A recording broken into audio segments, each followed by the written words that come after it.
We are committed to creating a safe and supportive space for our guests and listeners, and to provide information and tools that will help our listeners understand, manage, and overcome trauma. We understand that the healing journey can bring up challenging emotions.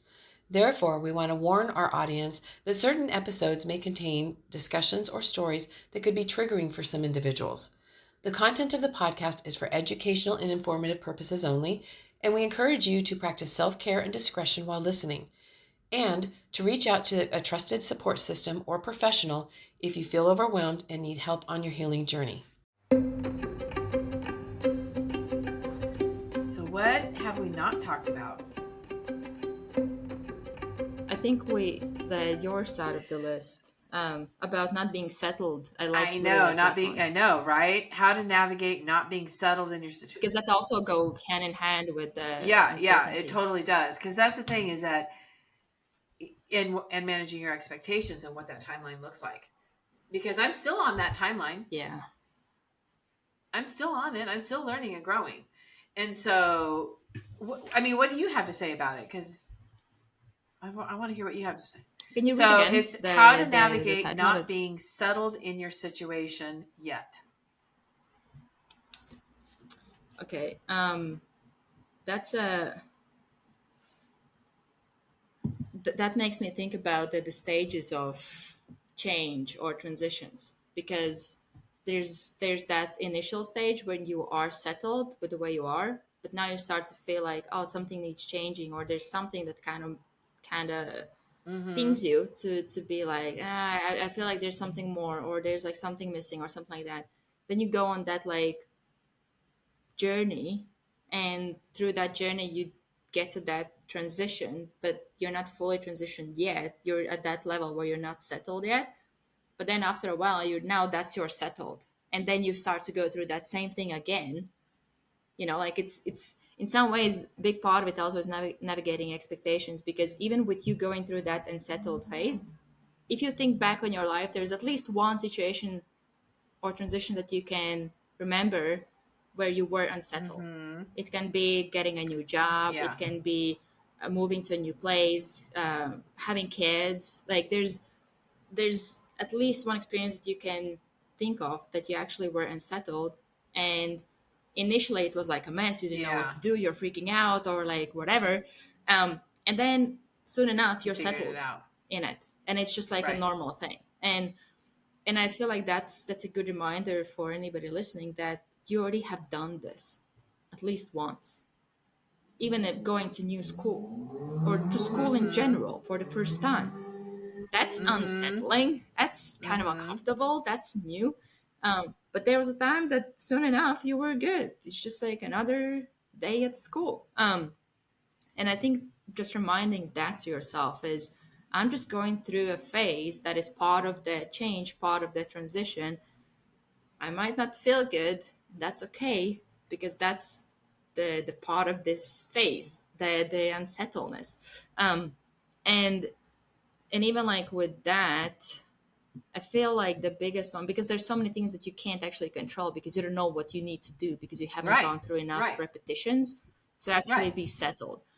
And I think the main thing is to remind yourself that it's okay, and it's literally like, I would say it's inevitable to have that phase. And also to uh, be Be- curious. That's a yes. big one. Yes. Otherwise you can go into judgment and beating Mm-hmm. yourself up and being like, oh, I should be quicker at like being settled, or even like start to look at it as a sign that I should go back because I'm not settled within this, so I have to go back. This doesn't feel good. But be okay with like not feeling good, because you're going through something new, and with something new, because it's unfamiliar, it might not feel as good initially, and there's so many things that are kind of up in the air that you don't even know like where they are, what do Yeah. they look like, how to actually manage them, because it's so new. um, and I think also something that can help is to either talk to people who already have Mm-hmm. gone through similar or that kind of transition, or to talk to people that are close to you, that you trust, that can give you a safe space to just kind of get it out. Because a lot of times I feel that not being settled, a lot of it also is managing our emotions that come with that.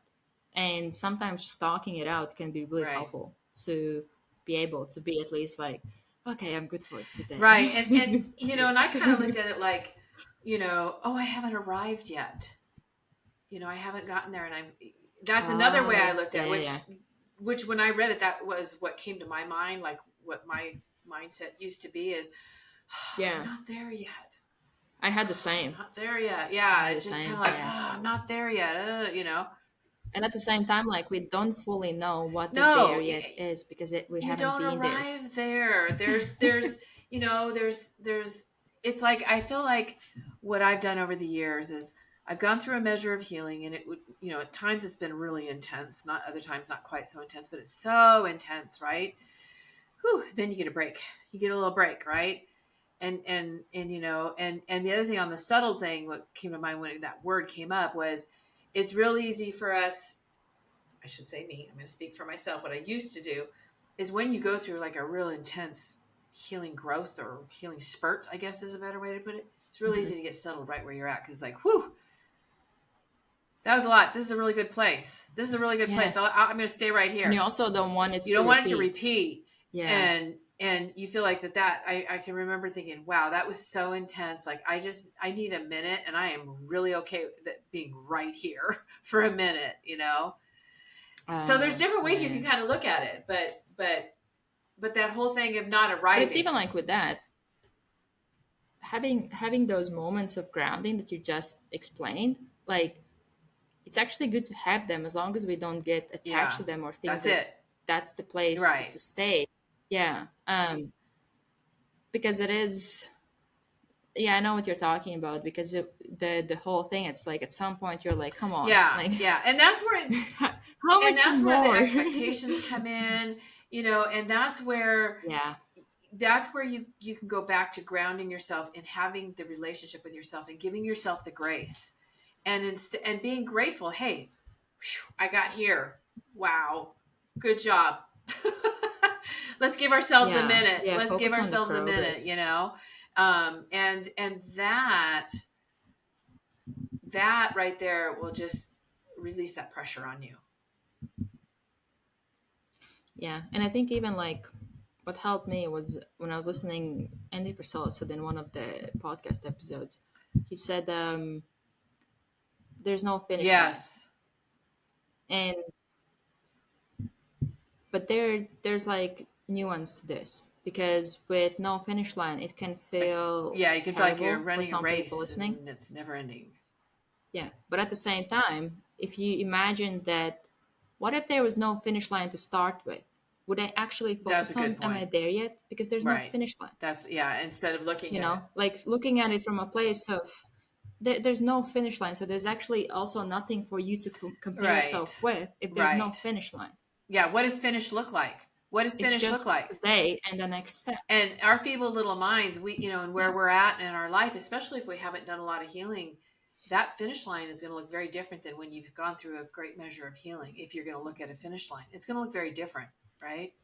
It's going to look very, so you're right. I mean, And also like the place you're coming from, because you come from a place that you just want this to yes, end. and that's where, yes, and that's where it comes down to, like with me, where I wanted to get away from the pain. I wanted it to stop. I wanted to stop, and I can Yeah. remember like Which is wanting to rush understandable. through and get through this because I just wanted to stop.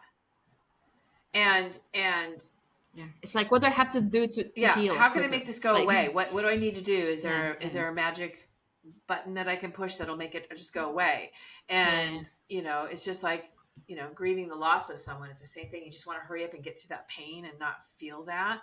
But the feeling, and the reason why I used to do that, I'll tell you, the reason why I used to want to not feel it anymore is because it felt like it was going to go on forever, and it felt like it was going to get intense, and it felt like it was going to be something that I wouldn't be able to manage. Oh, yeah. So there was a lot of fear with it. It's one of those things of, oh, if I start crying, I'm never going to stop. And that's not true. That's not true. And since I have allowed myself to feel my feelings, it's been interesting in that I haven't started crying and not stopped. I, what happened when I didn't manage my feelings and emotions, I would have explosive times because I wasn't Mm. managing them. So they got to come out. Yeah. And they would build up, build up, build up, and then something would happen, and boom, they would all come out at once, and that's bad for everybody. Um, so Actually, with that thought, it never gonna stop.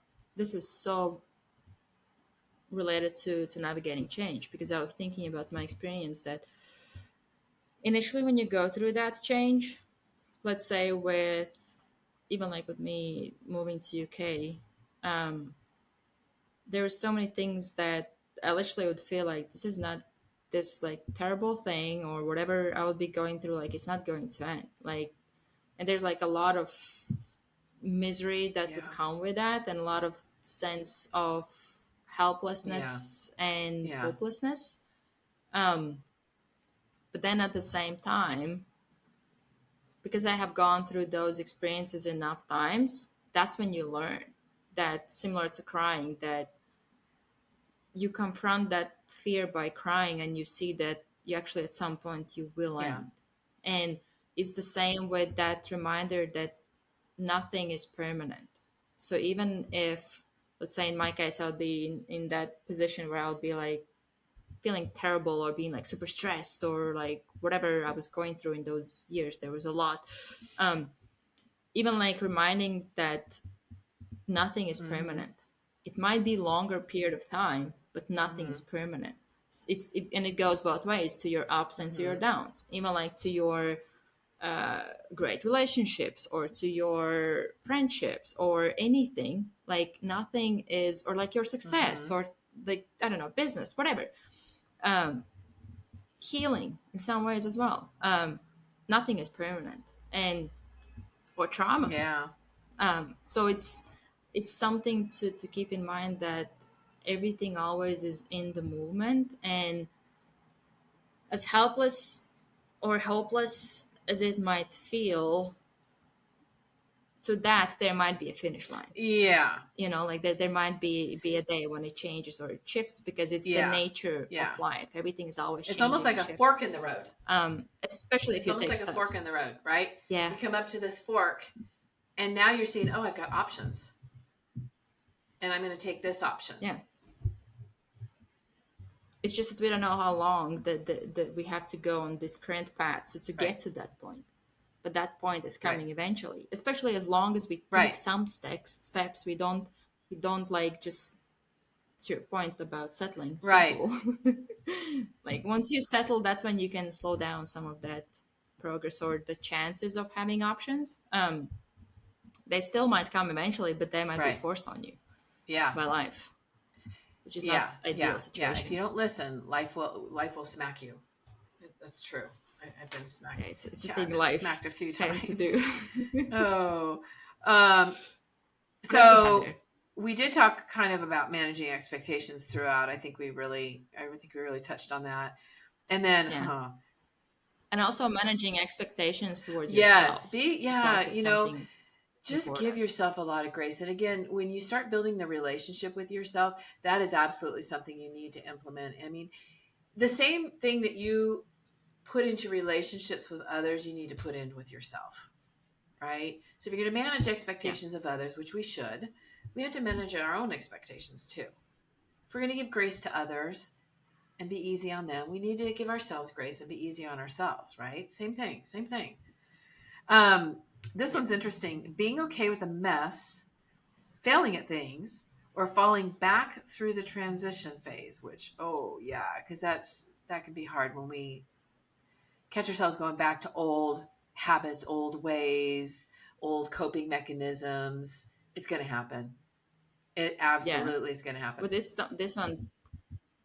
With this one definitely, if you haven't heard, go listen to our episode when we talked about redefining failure and success. But even like with this, I feel a big part of it is that redefining what is the failure, or even like what I mentioned before about, you don't start ground zero Right.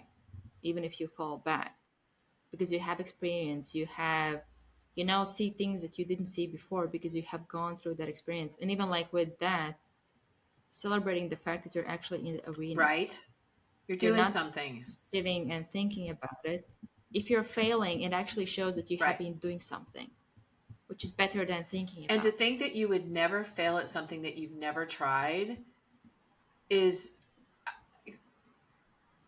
I mean, that just came out of my mouth. Like, that didn't even go through my brain. That was actually really good. Like, seriously, to expect that you would know how not to fail when you've never experienced that, like, that just seems.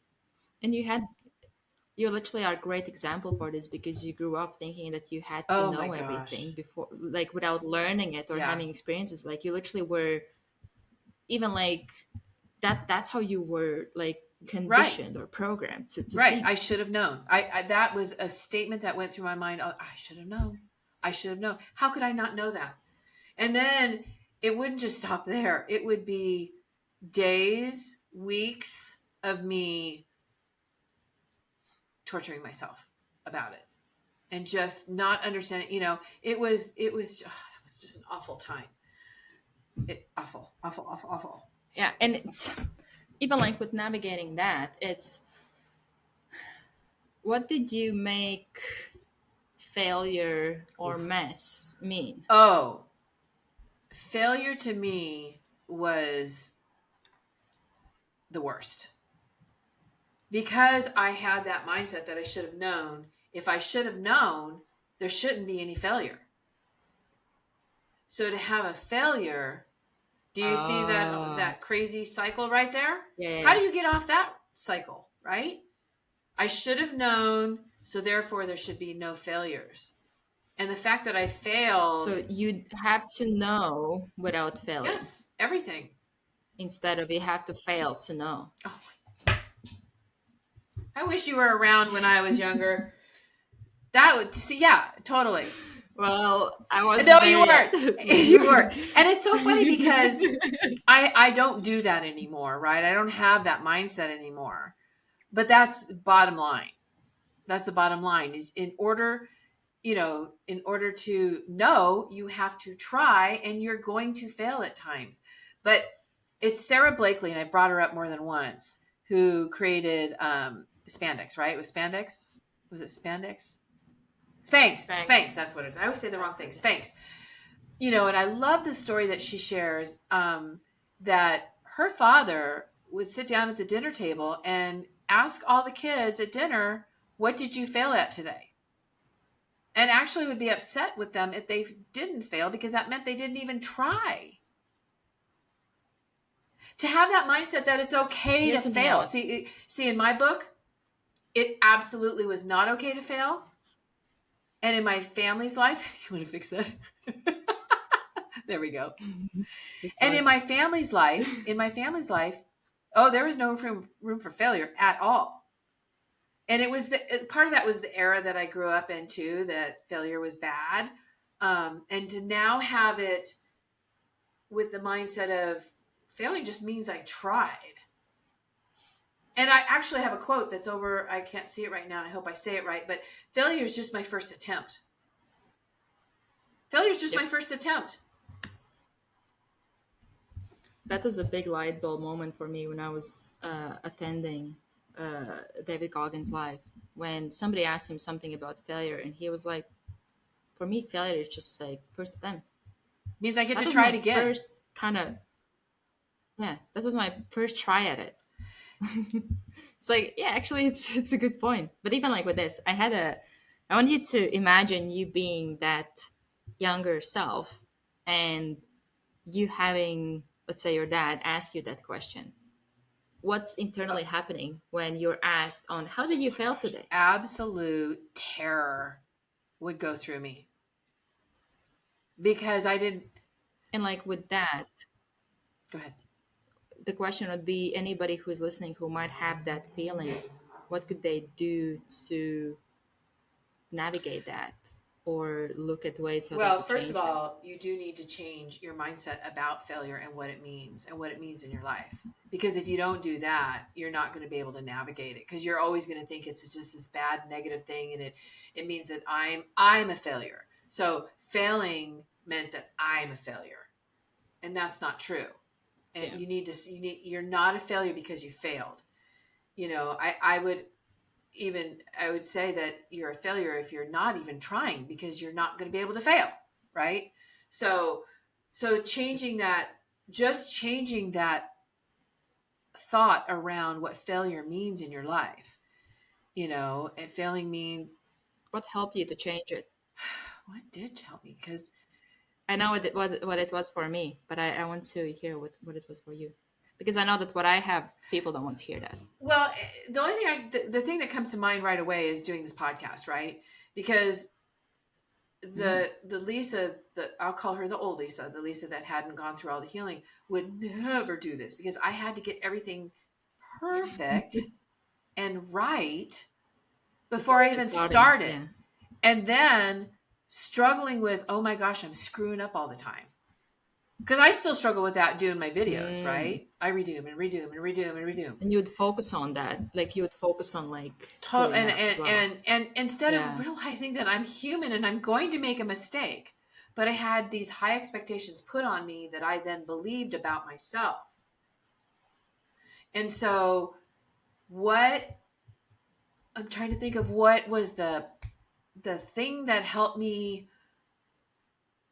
work through that. And I don't really know. Tell us yours, and I'll think on mine, because I'm not sure what that final thing was that made me go, yeah, I'm going to screw up. I still feel bad when I make mistakes. I still feel bad when I fail. Yeah, and that's fine. It just shows Right. you care. But I don't hook it onto my identity anymore. Okay, so like the main thing that I wrote down, because you said change the mindset about failure. And as you were speaking, I was thinking, okay, change the mindset. What I know about me is me focusing on the mindset didn't do anything for me when it comes to failure. The only way how I could change that mindset was actually through failing. There is that. Because I would have this fear from failure. I would have attached so much meaning to it that I would be so afraid of failing that I actually wouldn't do anything that could potentially make me fail. And with that, I would take no risks. I actually would limit my growth, healing as well. I would just limit myself to the level where I was just putting myself in this container where I knew that, okay, this is the place where I just can't fail. And while I'm within that container, I'm actually not challenging that mindset. I'm reinforcing. But there's something, or like my perspective on the. There's something that had to click though for you to finally take that first step and go, you know what? I'm just going to take this first step. And because that's huge, because I can completely relate to that mindset. Because on top of, here's the extra thing for me that I think that people who are survivors will understand is, not only was I hard on myself, but others were hard on me too, right? That was just an open game for them to just abuse me even more and just tell me and verbally abuse me, right? So that made it even hard. But something got really big in you for you to take that first step. I think that I had taken several first steps, even like with moving to UK. That was a big one. That for a big part was that's huge, fully coming from me. My parents were like, and at the time, by the way, I was having a budget spot where like I didn't have to pay for studies. I was studying psychology in Latvia. I was like tutoring kids, so I was like making some money myself, and there was literally like no reason for me. You weren't uncomfortable. Like kind of to everything was good. Like everything was so good. I didn't even have to pay for studies. I think we had like only one or two places within that program that you could get that like pretty much like study for free. That wasn't enough. There was still like there was something in me that was like kind of probably the curiosity piece or something internally. I don't know. But it's one piece of that was in some ways trusting myself. I didn't trust myself yet. Listening to myself and that voice that was kind of like guiding me to like doing that. But so probably with that was more like curiosity piece. And I think another piece that was helping was because I had failed before many times, but with that, every time would be super scary or like emotionally charged. I think the big time was having this friend who literally would mentor me. Even like I think big one was first 75 hard, where I would and that's when I became like really aware of like how much I was actually failing through not doing or being comfortable. And I think also with that, he would call me out. So having somebody to call me Mm-hmm. out on stuff that I was trying to hide from everybody, that probably people around me could see that, but they were afraid to call me out, or they might not have seen that. I don't know. Um, but having somebody to call me out was something that, especially with like somebody that knows that, like, oh, I want to do something bigger, I want to achieve something bigger, and then he would be like, so why are you not doing this or that? Like, why are you kind of, the big part of it was me just reading stuff. I Yeah. would be the smartass who has read like a lot of books, and I would tell you everything you need to do in your life, but I wouldn't get uncomfortable myself. Like I didn't like, even now joining this basketball group, I wouldn't do that, because I was like, what if I'm the worst one there? There's no chance. I'm joining the group where I don't know anybody. Literally, like, my friend sent me like a post on Facebook that there was like girls looking for more players, and I haven't played for 10 years in like full court game, like easily 10 years. And I wouldn't even consider that. I would be like, I don't know them, I don't know how they play, I don't know how I'm gonna like interact with them. Maybe I'm like super awkward. What if I don't know how to talk to them, or they're like, they don't like me, or I'm not, especially now where I'm at, I would be like, oh, I'm like too fat, I have to be at my peak performance or peak Yes. shape, just so I can, like, there's like all these stories, and all of those stories, they're actually coming from a place of fear of Mm-hmm. failure. Mm-hmm. That's all it is. And and now, because I have, and that's something that I feel like that friend called me out on, was that I would be so afraid of failure that I wouldn't take any real Mm-hmm. action. I would take action. I call it like feel good Yeah. productivity. It's like, oh, I would like meditate, or I would like, like read some books, or something.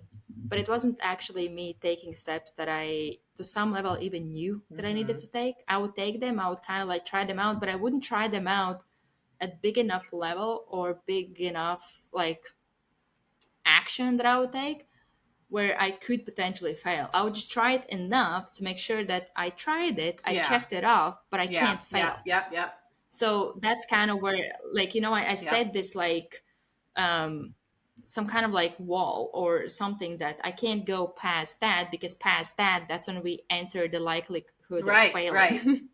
So that's like, I feel that was one thing that was helpful. And also, like, there was a lot that he walked me through when it came to like my kind of like the mindset around failing, because I wasn't at the place where I was able to change it myself. Like, no, and books weren't helping. I would be like, oh yeah, makes sense. But then when it came to living it, I would be Mm-hmm. like, I'm Mm-hmm. good. Like, Mm-hmm. I'm good.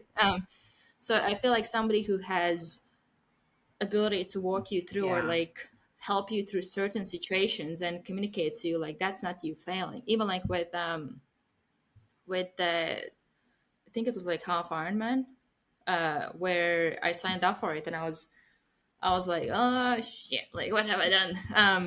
And I would start to feel like kind of, or no, I think it was like first half marathon, yeah, where I would like freak out, because like the week before was the first time ever I ran the distance, and I finished it 30 minutes later, almost 30, like 24 something minutes later than the deadline, and I have 1 week until the race day.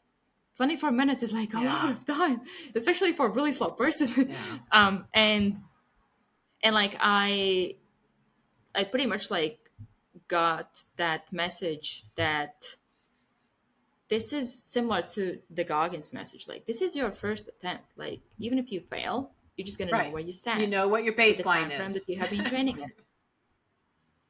Yeah, and like with that, I'm like, oh, the thought of failure is Yeah. completely gone, because I now can see that, oh, this is not be Right. all end all. It's just like my first attempt. I will see where I stand, and then I can go from there. So I feel like big part of it has been having people around you who know what, or they have the right Right. mindset around failure, and they can instill that in you, which even like podcasts like this one can be super helpful for that. um, but the biggest one for me that internally has been helping, because like, even if that friend would tell me all that stuff and I didn't live it, it wouldn't make any sense for me. I would be like, oh yeah, that's something that I describe it as like two levels. One would be like, oh yeah, makes sense, but then the next one is like, Yeah. oh, I Yep. get it Yep. now. Yep. Yep. Yep. so, so big part of my life, I was I was living, or like let's say that level of like growing and working on myself, big part of that time I was living in like, oh yeah, it kind of makes sense. But Ah, then that's when I started to take action, when I started to fail, I was like, yeah. You have your oh, aha moments, I I get it. call them. Um, and that's when it clicks, and that's where like now also one of the reasons why I don't read as much is because I learned, and this is something that I couldn't understand, how somebody can learn or be so knowledgeable about life without reading all the time, because that's the only way I knew. Ah, And then I understood like once you live you can learn, so once you actually step outside of yes. that comfort zone, even like with my half Ironman preparation, I stepped into the unknown with a deadline, um, which people usually don't choose that short deadline, like 90 days to prepare for that big of endurance race. And learning three sports at the same time, because why not? And and like with that, I stepped into it, and because and it's like another thing that I feel when it comes to failure is really important. It's because I made decision and I acted on that decision. That's actually when my growth started, the moment I made that decision. It wasn't the moment I started the program, it was the moment I signed up Yeah. and I paid for that, like registering. Like that's when it actually started. And and I can guarantee you in like 2 weeks I probably had grown and learned more about myself than I did in I like bet. good few months easily. And and that's where like, and I keep failing. It's not like I all my workouts are perfect Yeah. or like Yeah. anything like that. And I might actually fail on the race day. I don't know. But it's, for me, it will be interesting to some extent, it might actually be interesting to fail, because then I can work Right. through that and then I can address that if there's something that comes up. Or I can start to see all the meanings that come up with it or all my like limiting beliefs and I can work through them. But and if I finish, cool. But it's, I now look at, and it's something that also when it comes to the mindset of the failure, looking at failure as, and I so know that me saying this for people just won't make sense. I know because I was that person. Look at the failure as a learning Which is true. opportunity. Which is true. So it is true.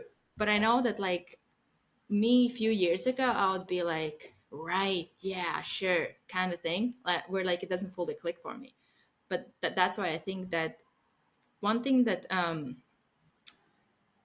one of my friends is doing, we're doing kind of like accountability thing, and she's, one of the things that she's doing every day is one rejection, similar to like what you said about the one failure. She's looking for one rejection, like for her business. And it could be the same, like instead of focusing on avoiding the failure, focus on actually looking for ways how you can fail, but fail in a sense that you gonna Right. learn something. So like with my, in my situation with half Ironman, it's not me chasing guaranteed success, because there's nothing Right. guaranteed Right. about it's like everything screams failure in my mind. But at the same time, it's not failure that I focus on, it's all the lessons that I Right. can learn. And it's the same with like, okay, I'm chasing every day those learning opportunities. Okay, I failed at this, and there's so many things to navigate. It's not just the training, it's also like diet, it's also Right. sleep and recovery, it's also finding time to do work on top of it, and like all this stuff that you, there's so many. And I, it's something that I think we wanted to touch on that failure episode, but I'm not sure we touched on it, about that. When I told you that I'm, let's say for this week, I'm navigating sleep and I'm not fully there yet, but I'm like navigating it. And then I already know that next week I will have to work on this, because that's something that I learned this week. And it's that constant, speaking on perfection, like there's no such a thing as like perfection, because there's constant Mm-hmm. adjustments. So like when I was doing, when I just started 75 hard, I had to go through adjustments to fit that into my Right. daily routine. And then I got, it's similar to, actually it's a good example with those like changes or transitions. Then I added on top of it the Ironman program, which is much longer, but I needed to make sure that 75 hard still fits into it. So then it takes like another few weeks just to adjust with the extra training and Mm-hmm. fitting that in. Then on top of it, now I start to add even more work that adds to more things to navigate, and And also days don't sleep get to longer. navigate, and sadly, And like with all that, it's literally constant navigation where me not having a perfect day, which I probably haven't had in a while, um, it doesn't mean that I'm a failure. It just means that I'm Right. working on something. There's I'm just looking for best ways to find my rhythm or find what I'm focusing on right now to all Right. fit in a way that makes sense. And then probably by the time that this phase ends, there'll come another one that I walk again need to adjust. But none of it I look at it as, oh my gosh, I didn't have this perfect day. I didn't finish all the stuff that I wanted to finish, so I failed. Instead, I'm looking at, I'm doing probably 5 times more in a day Yeah. now than I did some months Yeah. ago. So naturally, some imperfections are Yes. expected. Yeah. Speaking on expectations, don't expect it to be perfect. Like expect, Yeah. and it's something that even like with that mess, It's expect a getting, mess. Like it is coming, it's like but spring then cleaning. don't lose It's like yourself spring in it. cleaning. Because that's what you're doing. You're doing some spring cleaning here. And when you do spring cleaning, you're pulling everything out. You're throwing things away. It gets really messy. I know my house does. When I go through spring cleaning and you're pulling everything out Yeah. of the cupboards and you're reorganizing, it gets really messy. And you look at it when it's a mess. You're like, how in the world am I going to get all this done? And then you do, and you put it back, and it's different after that. Yeah, it's like it has to get messy before it can Right. get Right. organized. And it's the same with any change. It has to get messy. It's like it's spring cleaning actually is such a good example because like you have to get everything out before you You got can to see put what it you in order. have. And it's the same with any Yeah. You got to see what transitions. you Yeah. have. And even like with changes or transitions, even like with relationships or anything that's happening in your life or like your routine, your environment or whatever, you have to bring it all out. Then you take a look at it and you look at what Right. makes sense to take with me or what do I need to change or navigate or Mm-hmm. adjust or like whatever. But it's I feel a big one of here is that just navigating that expectation because I feel like we have this unrealistic expectation that that's not going to happen, that once we choose to change that it will be just like this smooth transition and there's nothing gets in the way, or not even that. If it's not smooth, then it means that it's not good or it's not working or it's bad, but that's not the case. It's transition, so it's It really is. It is. messy. It is. It can get And I so think about messy. like I can remember thinking that when I had worked through some of my healing and had worked through some of the pain and how painful that was, and I didn't want to feel that anymore. And for a while, I did. I kind of shut that down, because I just didn't want to feel that. So facing those changes, you're going to have to feel those feelings. You're going to have to feel those emotions. You're going to have to work through that, right? And it's not fun. But the more it's going to come out. Here's the thing. If you don't work through those feelings and your trauma, it is going to Eventually. come out one way or another.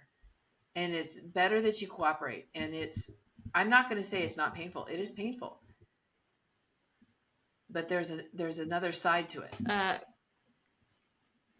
Question here for failure. Did you get your answer about the failure? What helped you to change that mindset?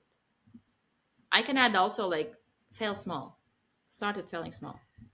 But don't go into like big I failing. At least when it comes to what I said about adjusting the mindset with I, starting to I fail. don't know if there's I don't know if there's like a moment.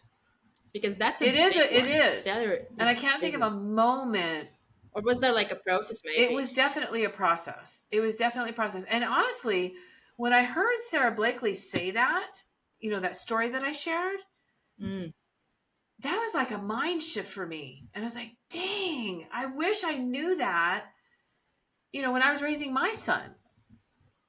I actually talked to my son about it. Yeah, failure is Failure's okay. okay, Even like knowing that. and Yeah. because for me, the problem was I grew up in a home where failure was not only not okay, it was another way to abuse me when I failed. Forbidden. It was another way to Oh, abuse me. So you got that whole other it is a layer tool. of, and I think it's just an accumulation of healing, that I've done over the years. But I just remember hearing Sarah share that story, and it was like, wow, that's really profound. Now, once I heard that, there's the transition of applying that in my life, right? Because it's just automatic for me to just, Yeah. my failure also became my identity. So I had to separate that. Mm. So it took a while for me to separate failure from my identity. And it was a process. How did you do that? Again, another question. It was absolutely a process. It's almost like, the only way I could put it is like, I worked through this stuff kind of in my head, but it wasn't until actually I did this podcast where it really came to life, where it really tested me, honestly, for the first time in my life, truly, I can think of, where it's such a big thing.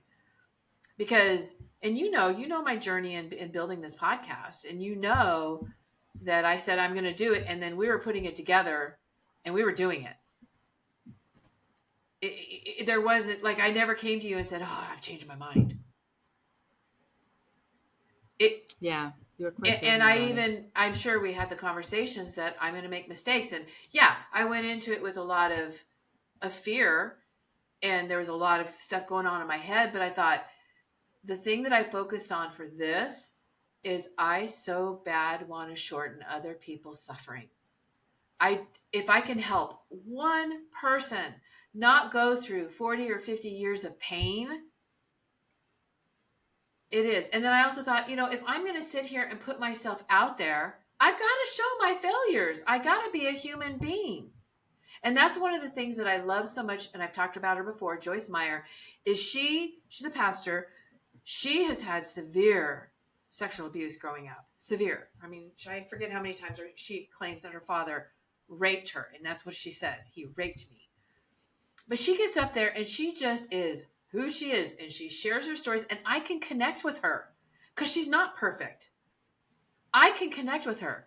And I honestly, the thing that I thought about when I was doing this podcast is, I am, for the first time, I'm going to have to put my stories out there, my crap out there, me out there. And there's some people that are going to make fun of it. And there's some people that are going to mock it. But for the most part, I think it's going to help people. And it is what it is. It's my story. It just is what it is. It's not my identity anymore. Mm. It's my story.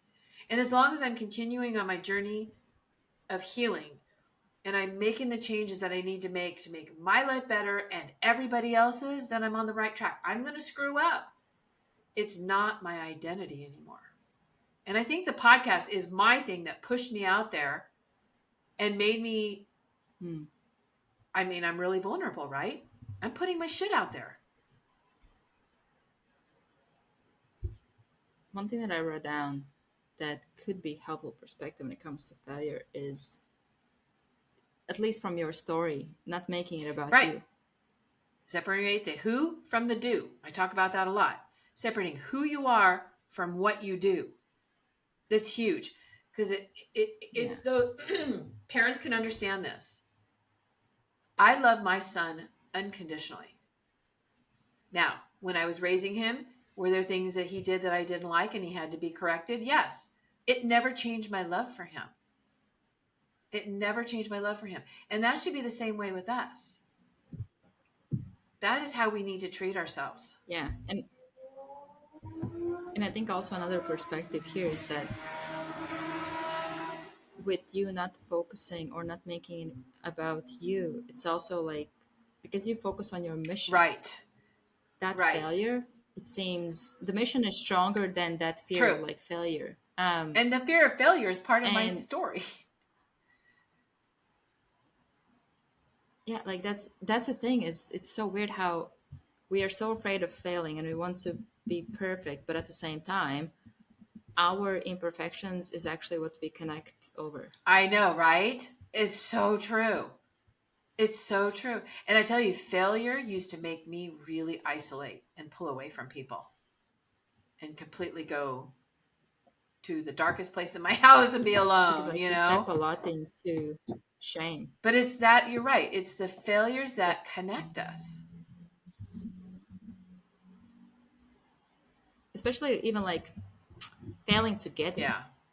Like my half marathon that I ran with, there was like two of us at the end enjoying the last spot.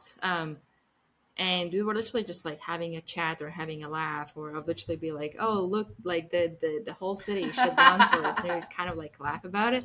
um and and it's so interesting how like even through that, well, one is failure but also through pain, because that's something that you can see like anybody in like, even in like half marathons, like something that takes a lot of like pain to Yeah. kind of endure. People are so supportive, they're so connected with each other because they know Yeah. what you're going through, because they're going through the same Exactly. thing, and they're like, it's that kind of mindset of we're in this Right. together, which we are. But then once we get to different kind of environments, I feel like we kind of forget that we're in this together, you know. It's and that's what connects us, all the messy things about us. That's actually what connects us. It's not that the perfections or everything Yeah. is Well, like like embracing your yeah, that's what I was imperfections. saying about Very Joyce powerful. Meyer. I mean, if she stands up there and she's presenting herself as perfect, I can't connect with her because I know I'm not perfect. But when she gets up there and she talks to her Yep. funny stories and she talks about her failures or her mistakes or her, mindset that was off, I'm like, oh boy, can I relate to that, and it's like, oh, I remember I'm that not the only day. person that does that. And all of a sudden you're Yeah. not alone and isolated. And I used to think that I was, you know, the weird one. I always thought that I was different than everybody else. I was, Yeah. there was them and then there was me. And, I don't feel that way anymore. I don't. But for most of my life, I felt like that. And I even had somebody, I went to at the time I went to a church retreat and there was a prophetess there and she was speaking over everybody. She even called me out on it. She came up to me and she talked to me about how I'm not a weirdo, how I'm not separate from everybody, she actually had me look around the room at all the women. And at the time it was so uncomfortable, but trying to show me that these women are here for you, you know. I couldn't receive it though. I still at that moment thought, you're just saying that. You're just saying that. You're just trying to be nice. You're just trying to be Mm. nice. That you don't know. You don't know what goes on in my head. You don't know the things that I think. And it actually was a little traumatic because it was put me on the spot like that and I didn't like it. But you know, that was something that I dealt with for a long time. And in my healing, that is, thank God, something that has gone away. I Mm. am different, but we're all different. Yeah. What would be the fun in Oh, it'd always be being the quite same, boring. anyways? It'd be very boring. I love having a mix Yeah. of people in my life. And that's the thing, like, if with everybody being exactly the same, speaking on uncertainty, it would be too Oh, yeah. predictable. And if things are too predictable, we We actually get get bored. bored. So we need to have that balance between predictable and Right. unpredictable, um, or like certain and uncertain. Because if we can be really afraid of uncertainty, but at the same time, if everything is certain, you're actually going to get so bored that you will You're gonna get crave you're gonna uncertainty. get lazy too.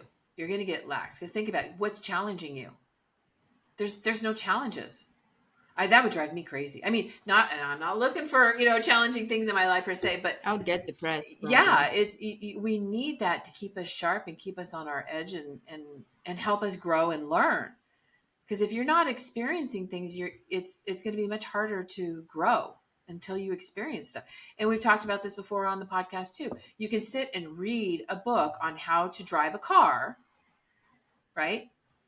But until you get in the car and drive it, you have no idea what that experience is like. You have no idea truly what to expect and how you're going to respond to a situation until you're actually in it. I've said it before. You never know how you're going to behave in a situation until you're squeezed. And then when you're squeezed, what comes out? Yep. I've had some ugly stuff come out of me. Yeah. Until you're in it, you You don't can't know know. until you're in the situation. It's so true. It's so true. So the next thing I want to kind of touch on, we can touch on these two things here. Well, actually, there's three. The negative self-talk, which we've kind of touched on some, and what can go on our head. And we have kind of touched on that and the thoughts that go on. And we do really have to be careful on how much, where's that negative self-talk coming from? And think about it. If you were sitting with your friend, would you talk to your friend like that? Would you say that stuff to your friend? So when you are catching the negative self-talk, the one thing you really need to do is challenge it, right? Yeah. Yeah, I'm thinking what helped me with the negative self-talk because I feel like it's still there, Self-awareness is the first thing you really do but have to have, because otherwise that negative self-talk is just going to go through your mind. yeah, You're not even going to realize it's there, and you're going to feel like shit because all this stuff's going on in your head they don't even realize. yeah. And I feel similar to failure. What's been the most effective for me is action, doing Yeah. something, um, having some kind of movement or momentum or something that I'm doing because that I feel like that the more I do, the less also there's space for the negative. Um, because then but it also depends on what you focus on when you do. Because if I do and I focus on what I'm not doing enough or I'm not doing perfectly enough, then that again reinforces Right. the negative self-talk. But I feel like when I do more, all the times that I can think of when I would have less of that negative self-talk.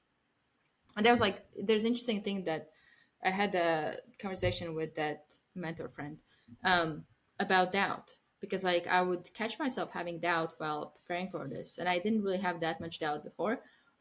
And one thing that he said really stuck with me. He said that I'm just not focused on preparation, or like that's kind of where I got to the conclusion that I'm not putting enough effort into Mm-hmm. preparation.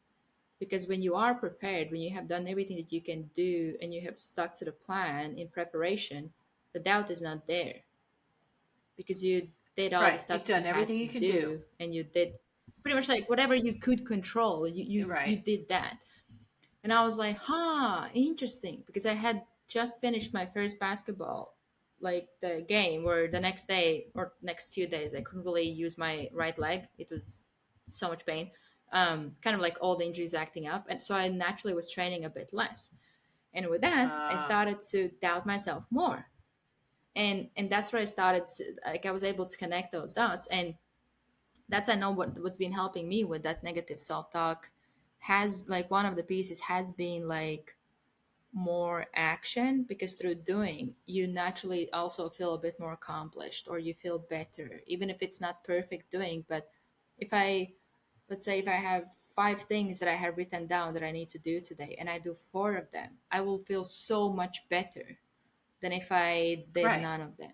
And that's where I feel the movement that can be helpful, or not even feel better, but even like that self talk. It's there might still be that thought, but you didn't do this Mm-hmm. one, it doesn't count, or whatever. But at least through those actions that I have taken, days, months, years down the line, I will see externally that there's nothing that can actually feed that Mm-hmm. negative thought because I have been Mm-hmm. taking steps. So like even like with that, what you said about challenging it, that's definitely something that you Mm-hmm. want to do. Um, question Mm-hmm. it, challenge it, um, because it might feel like it's true.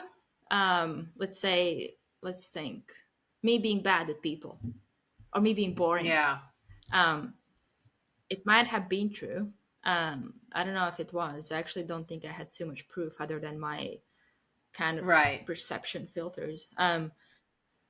But even like with that, when I was like, okay, am I actually boring? It's like, okay, I don't do things that most people my age were doing, like partying or stuff like that. I go to library, I go to gym, I work like that. That was kind of what I did, and I'm like, okay, it would make sense kind of to get to that conclusion that I'm boring, right, compared to what I would see others do. But then like I started to be like, okay, what if I could like challenge that, even like challenge what You're defines right. if you're boring, like you partying or doing stuff like that, is that actually not making you Right. less boring? And and then I started to see that even like when I would have conversations with people, they would find them interesting or they would want to continue, and I was like, huh, so maybe I'm not kind of boring. So even like you can challenge it even by observing, or even like with me being bad at people or stuff like that. I started to journal on my communications, and I started to see that like, and that also probably kind of reinforced that being boring, because I was like, nobody wants to talk to me. And then I understood that I have close body language. I don't look anybody in the eyes. I have like straight face. Um, that I'm literally unapproachable. and and then I would be like, oh, nobody likes to talk to me. It's like, yeah, because like I'm playing role in that as well, which I was able to see through observing myself, that I actually didn't give too much space for other people Right. to actually approach me or have conversations with me, or like at least look like somebody could engage in a Right. conversation with me. I literally would be like, my face probably would tell, just like, don't even try to approach Right. me. As nice as I can be when talking to people, like that was kind of what my face was saying. And that's when I was able to see that, oh, okay, like that thought was getting to like thoughts repetitively, they become beliefs, and like that belief was now starting to affect what I did or didn't do. And I would like be afraid, I would even like not, I wasn't the one who started conversations, because I'm the boring one. Like, who that is boring like would start a conversation? Like, so I started just to bore them. Like, so like even with that, it's like that's seeing those things and observing them, and then through, and it doesn't have to be big steps. Like, good example is with that communication, how I actually realized it, that I wasn't approachable, is I started to journal on all my interactions with people. And one of them was in cafe, when I would like, I bought like coffee, and I noticed, and I later journaled on it, that I didn't look person in the eye. I didn't really initiate conversation or anything like that. I was just like looking down, paying, taking my cup, and just leaving. No eye contact, no nothing. And then I was like, okay, let's try tomorrow to make eye contact. And I was like, okay. Um, so I went to the cafe, and I made the eye contact with baristas as I was buying the coffee.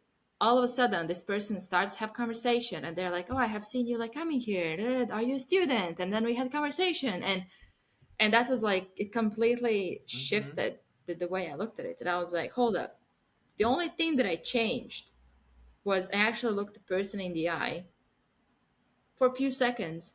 And now all of a sudden, all that whole belief of me like being Right. socially awkward or like whatever, it's gone, because this just happened. I literally talked to a stranger. I didn't even initiate conversation. They initiated conversation with me because I was more approachable. And that was something that I was like, whoa, like there's so many things that, especially with negative Mm-hmm. self-talk, that we tell ourselves about ourselves, that unless we stop, observe, question, and challenge them, they will keep Oh yeah. running our lives and our Oh yeah. decisions Yeah. and actions. And then the point I wanted to bring up too, and this is my experience on one area of negative self-talk, was hearing my abuser's voice in my head and recognizing that. And that happened not that long Yeah. ago, where I stopped because it was the first time I really like heard it in my head and knew it didn't come from me, and realizing whose voice it was. And that alone, like realizing that it wasn't my negative self-talk, recognizing that it was actually coming from one of my abusers, that made it easy for me to Yeah. challenge that thought. And How did you know it's not yours? you know I think in my case, I had worked already through so much of the negative self-talk, because I talked about this in my podcast a few times, that the biggest thing that I used to always do is call myself stupid. And it would come out of my mouth without bypassing my brain. Oh, and if I made a mistake, oh, I'm so stupid. Yeah. And it was just this, it came out of my mouth, and I would literally hear it like, where'd that come from? Oh, it came from me. I just said that about myself. And so it took me, that was a big process of working through that and changing that belief. Um, and so I had worked through a lot of that, and I don't know what necessarily made me, because I can tell you exactly where I was at too. I was literally walking out of my bathroom into the hallway, when I heard it. And I literally stopped in the Yeah. hallway and went, wow, okay, that's the first time I've literally like heard it. Because it was just such part of my thinking. Not all the time, because I had done some healing, but Yeah. for so many years, it was just part of, it was just in that mix of thoughts. So I didn't separate it out. But Yep. it was the first time that I went, well, that one came from my mom. That was a message that my mom used to say to me all the time. Mm. But it was self-awareness. I mean, I don't know what that day caused me to catch it, because I wasn't thinking. It's not like I was sitting there Yeah. thinking about my thoughts and what am I thinking about. I literally was walking out of the bathroom into the hallway when I heard the thought, and I went, whoa, that came from my mom. And I think it's because maybe there was a period of time where I haven't been doing the negative self-talk like I used to, which it was so part of my life, that it was maybe easier to catch it. Because the negative self-talk that I had to work through was some of the abuser, but mostly it was me. It was the negative self-talk I had about myself. This was from someone else. Yeah. Which was interesting. And even like I'm thinking like for people listening, what could be helpful. And I think one thing that you could do is, if you identify some of those thoughts, just think on like, where did I hear Where did this come time? from? Why am I saying this about myself? Or yeah. And there's a difference too in thinking the thoughts and saying them out loud. There's a big difference. And there's a difference too. One of the things that's always a good idea when you get to the point like what you're saying, where you sit there and you think, where did those thoughts come from? Where did, and also, because if you're a survivor, there's chances are it came from the abuse in your childhood. And one of the things that I did to help with the negative self-talk I had about myself is first catching it, right? First realizing that I'm saying it, and then finding a replacement. Yeah. The awareness, the self-awareness of hearing myself say it. And I literally said this stuff out loud under my breath, not for anybody else to hear, but for me to hear. I would say it under my breath. And I got to a point where I'm like, okay. That doesn't feel good. It doesn't feel good when I call myself stupid. And I'm always a person, like I'm always saying, you're such a blessing, or, bless your heart. Bless is just like a big word for me. And for some reason, that was the word that I decided to replace it with. And it took a long time because I had to do this a lot. But I would first I had to catch myself saying it. And then I would say, I'm so blessed. I'm so blessed. I'm so blessed. Or whatever phrase you want to use, that's the one I used for me. And there was a period of time where the phrase would still come out. I'm so stupid. And then I'm like, nope. I'm so blessed. And then it got to the point where I would say, I'm so blessed. Because I'd start to say stupid, but I would catch myself and I'm so blessed. And then it got to the point where the thought would go through my mind, out loud, I would say, I'm so blessed. And now the thoughts, it is like a process. And I didn't have anybody teaching me this. I didn't have anybody guiding me through this per se. That's probably why it took me longer. The thought still pops into my head. So that's the thing that, with trauma and childhood abuses, we can have a measure of healing from it. But there's some things that we're going to have to manage in our life for the rest of our life. But we have the tools to manage it. And so I think if I'm feeling tired or not feeling good or just not feeling like myself, that stuff will definitely come up. And if I make a really big mistake, that will come out and I have to unwind it. Because my brain sometimes just wants to go right back to that place. So you're going to take steps back, but you have the ability to catch it and change it. Yeah, and even like with that example, one thing that also can be done is, if you have that belief that, or let's say if somebody also might catch themselves with that thought of like, I'm stupid, look for proof where you're not, or things that you have done, because then you can start to literally you can think on like, okay, here's reasons why I'm stupid, here's reasons why I'm not, or the opposite, why I'm like smart or whatever. Maybe smart could be like going like too extreme for some people, but like why I'm not stupid. um, and you literally just write lists, Your and evidence. then you see how actually like there's so many reasons why you're not stupid, that maybe this is just like a nonsense thought, and we all have them. And that's where you can start to change even like the way you look at that thought. It's just a And nonsense most of thought. when I would say I'm stupid, most of the time is because I just made a mistake. I wasn't stupid. I just made a mistake, but I was supposed to know better. So therefore I'm stupid. Mm, Do, do you see that vicious yeah, cycle? yeah. And now if you make mistake, is there any thoughts that come up? Most of the time, no. I mean, I get disappointed in myself. That's normal. That's okay. Um, But like there's no I like don't beat automatic myself negative up. thoughts that come I up. don't sit and beat myself up. I'm not saying I never do, but I don't spend a lot of time there at all. And I know now that I'm not stupid. I just made a mistake. It's okay. Learn from it and move on. Clean up your mess. If you've made a mess in your mistake, and apologize. Learn from it and don't do it again. I made a mistake over the weekend. Remember, I shared it with you. So I have a podcast I had scheduled with a lady who's in Australia, and I thought I had the timing right. I thought I had the timing right on my calendar. And what I had done is I had flipped it. I had gone the wrong way. And so what we were supposed to do is I was supposed to record on Saturday, which would have been her Sunday. Now, my big thing with the podcast is I never want to waste anybody's time, and I take my schedule very serious, and I take everybody else's schedule very serious. So when I sat and I realized what I did, it was like, why did I do that? Like, why? I know better than that. Like, I was questioning myself, like, what did I do to make that mistake?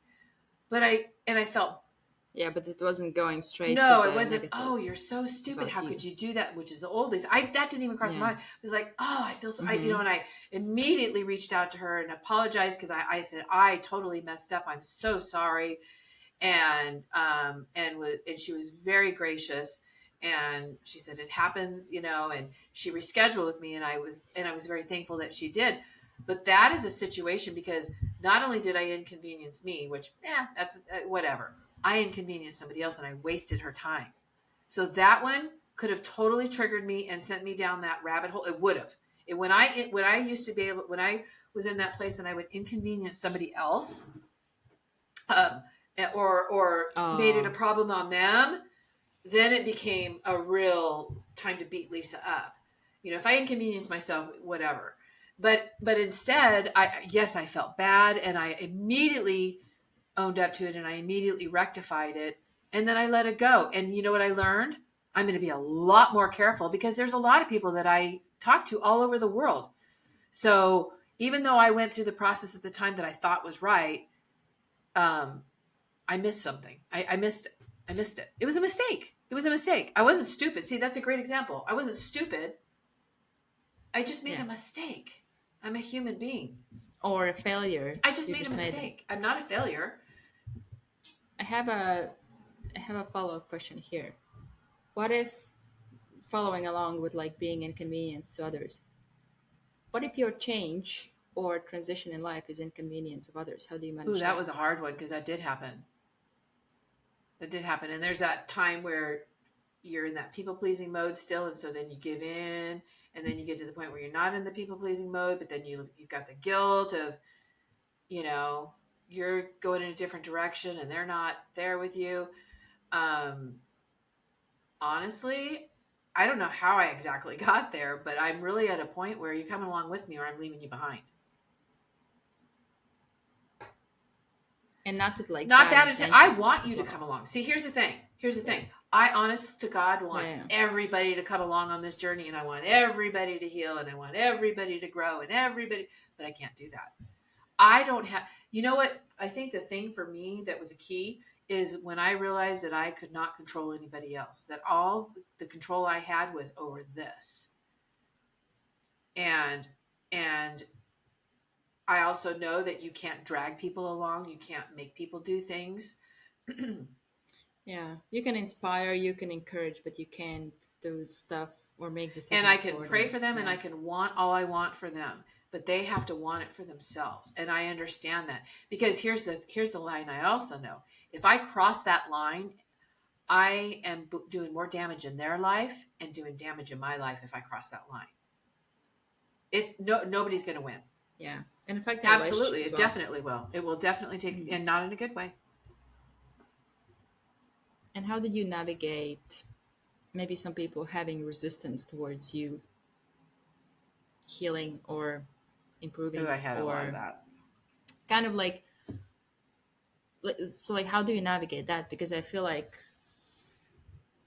in some ways, sadly, it's inevitable for all of us to go through that at least once with at least one person. Well, my mindset to help me work through that was, I'm tired of being in pain. I'm tired of feeling like this. I want to feel different. And I'm sorry, people, if you don't agree with me, it is what it is. It doesn't mean that So you just got to the point where you I'm were done. like And done. it wasn't with other people. It was with me. I was done with living the kind of life I was living. It didn't mean it wasn't against anybody Yeah, else. It yeah, just, yeah. I knew when I realized that I could control a lot of this and I could change this, that I had the ability to do this. That's what changed everything. Now, it doesn't mean it wasn't painful, Mm, and it doesn't mean I didn't lose people. It didn't mean, that that people didn't go along on the journey and didn't agree with it. They're in a different place in their life. Um, I never, in this point in my life, I don't force my healing on other people or my growth. yeah. Um, I want to be an example, and if they're interested, they can come and ask me. But I guess I have the mindset too now that I want to have like-minded people around me, and so As you were speaking, I was thinking because like that's also, and we have discussed this, that like I'm also at the stage right now where up to this point of my transition, I could try to still take some people on I the know bus with me. But now like that bus, it's not even full with people. I feel like that the more you grow, the less it's seats true. are there. It's true. um You have your core people. but You it's have even your core like, people that are in your bubble, your safe place. And that it's small. yeah, and I feel like even navigating that people pleasing, it's kind of like your transitions or your growth becomes more important than that willingness It to please does. people. And it's, for me, it's really kind of weird transition because like it is at identity level, which is one of the pieces that you also said we could discuss about, like kind of Yeah, identity that's a crisis. huge one. Because it is like for me, even like letting go some relationships or letting go some people, it's a lot of it is letting go some pieces of my Yeah, identity, because I would feel like if I'm letting go of those relationships, I'm giving up on those relationships, or I'm giving up on myself of trying to right. help people or support people or being a friend or like whatever, that I'm giving up on that kind of piece of identity that I would have about me. But it's about restructuring how I see those things, or kind of Right. redefining. um, and with that, it's something that it is a lot of times, especially the more down the line you are with like healing and growth and all that kind of stuff, like it will become more at identity level, where you will have to start to let go or shift some pieces about your identity. And there can be like mini, or sometimes not so many, Oh identity yeah. crises that come with that, because then at Hmm. some point it's like, okay, who am I if I don't do this or I don't do that, or if I even like don't complain all the time or actually take Hmm. responsibility? Even as simple things as those, if we're so unfamiliar with them and we now step into, and one thing is that you're like still kind of shifting towards it, but then once you actually are committed to that, to the level where you know in yourself that most likely you won't go back to that. You might slip back to it, but you're Right. not going back there, or like back to that self. Once that decision is made, that's It scary, is scary. because then you truly over time step into that place of, I don't really know who I am anymore. You are better, you get better, Yeah. and the person you become is definitely something that you like more, and you um, even like prefer to be. But there is that, and it's so weird because it is like better for you, but still it's so unfamiliar that it's like I don't really know if I like Well, this yeah, because it's until it becomes more yeah, like you a don't know what normal. it is. And and with survivors, and I know this is true for myself, and I know this is true with so many survivors, is we lose our identity when we're young, right? We lose our identity from the childhood abuse, Mm. because we can't be who we are. And and for me, I was in, just trying to get through the day, never mind trying to figure out who I am. And I hit my identity crisis, actually in 2016 when my son got married. And that was the first time that I realized Mm. I didn't know who I was. He got married, and it wasn't one of those situations at all that I was unhappy he got married. I was pleased. I love his wife. I was very happy. But what happened is all of a sudden I'm not a mom anymore, not the mom the way I used to be. Oh, wait a minute. I'm not married, so I'm not a wife. I had no idea who I was. I didn't even know what I liked in life. Like it hit me so hard. And my husband is a sweetheart, and we were dating at the time. And he said one of the best things to me, because I was laying there crying, going, I don't know who I am, honestly. And he's like, let's find out. I'll go on this journey with you. And we've been on Mm. that journey. And I've learned a lot about myself. But my identity isn't that that I'm a mom. My identity isn't that I'm a wife. That I'm a woman. That's not my identity. Your identity is much deeper than that, and it's your beliefs, and it's your values, and it's your standards, and that is your identity. Not that you're a mom or not a mom or whatever. And I discovered a lot about myself that I had no idea I enjoyed. So finding your identity is critical, because until you find your identity, it's obvious you're not going to know who you are, but you're going to be wandering through life, and you will continue to stay in those people pleasing modes, in the negative self talk. You're going to stay in those because you don't know who you are. Yeah, and I was thinking on like how do you find who you are? Because like for some of us it's not like all of a sudden you get to No, know it's who a you are, or process, you because sit with yourself like one no, evening and you're like, no, oh, I no. know myself. It's It's it, and I feel like big part of it is it's literally, and I feel that's where like it's a really challenging kind of process, is to question like well, that's everything that you know exactly. about And I yourself. was just going to say, that is, in this transition period, there's a thing called deconstructing. And that's what you're doing. You're Mm. deconstructing your beliefs and your standards and your values, because let's set aside the whole childhood abuse and trauma. Let's just say someone grew up, my husband, he grew up in a beautiful, loving family. He doesn't have the trauma, and he's my normal. He's my normal. But and this is nothing against our parents, but we're raised with their values, their standards, their ideas.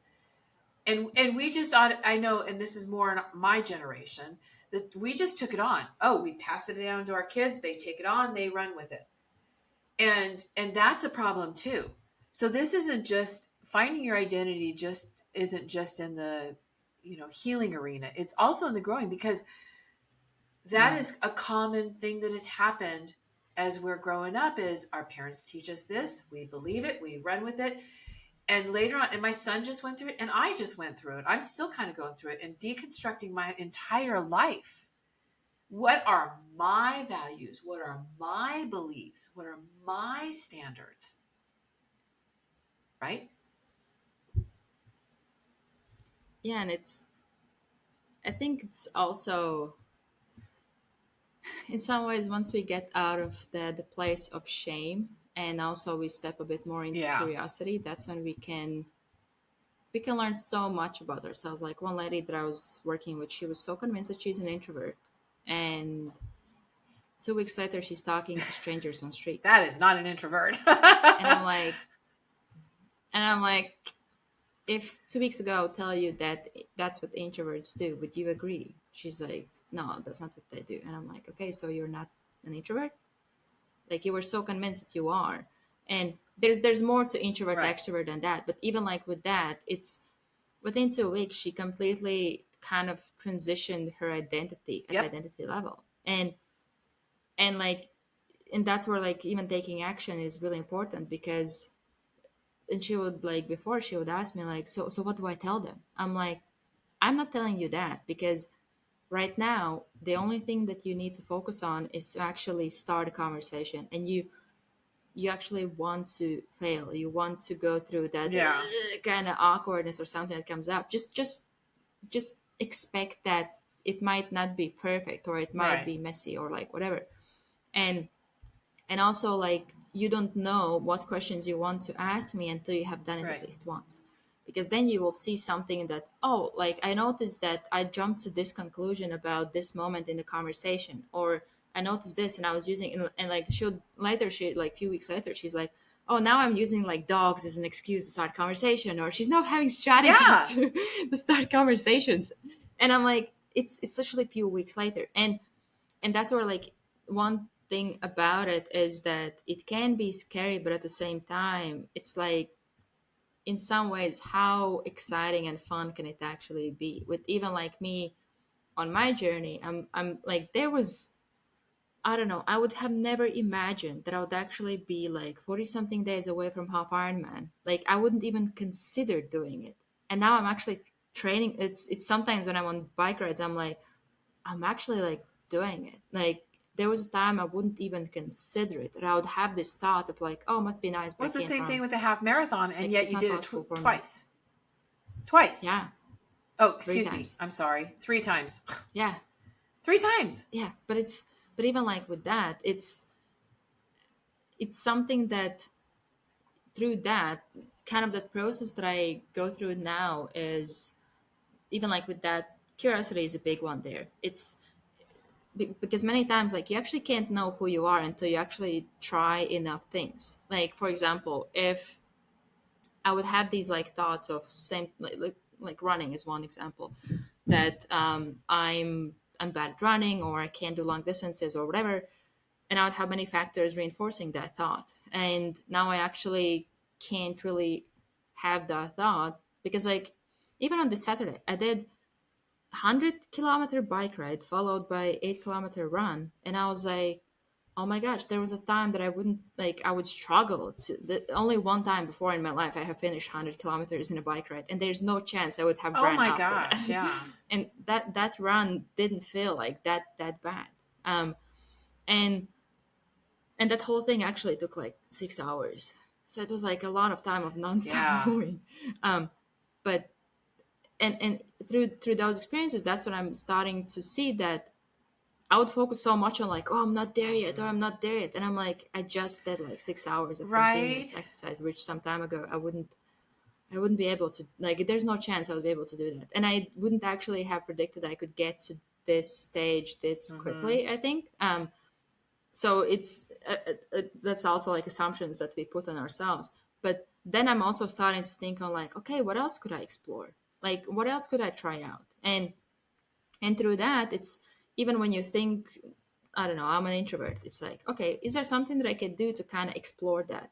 Not to like push myself into it, but is there something that I could find that, like, I don't know, some, like for me, with me being an introvert, I went to this basketball group and I'm like, I actually kind of love it. Like, I look forward to it like every week. I'm dying while we're playing, but but but like it's so much fun and I really enjoy it. And but there was a time that I would be like, oh no, I'm not there yet, or I can't yet, or like Mm-hmm. I like, what if they don't like me, or what if I'm like bad with like talking to them or whatever. I'll and now I was like, okay, let's go and see. If I don't like it, I can just leave the group and never go there again. Say, okay, cool. And kind of approaching it more with curiosity. If like if you think that you don't like to do anything art related, you're super logical. It's like, okay, let's maybe try that. It's kind of like your identity is limited with your Yeah. experiences, and a lot of times we don't Yeah. challenge that. It's like we just think like, oh, I don't like this, I just don't like it, and that's it.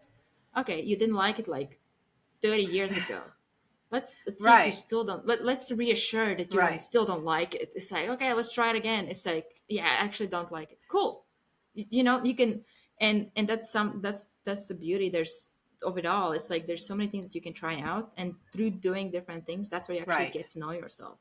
And it's not. It doesn't mean that now everything you try, you have to stick with it for the rest of your You life. can It's like try it and no, decide you it's don't like it. you just get to Right. know You can try it yourself. and decide, not my cup of tea. Yeah.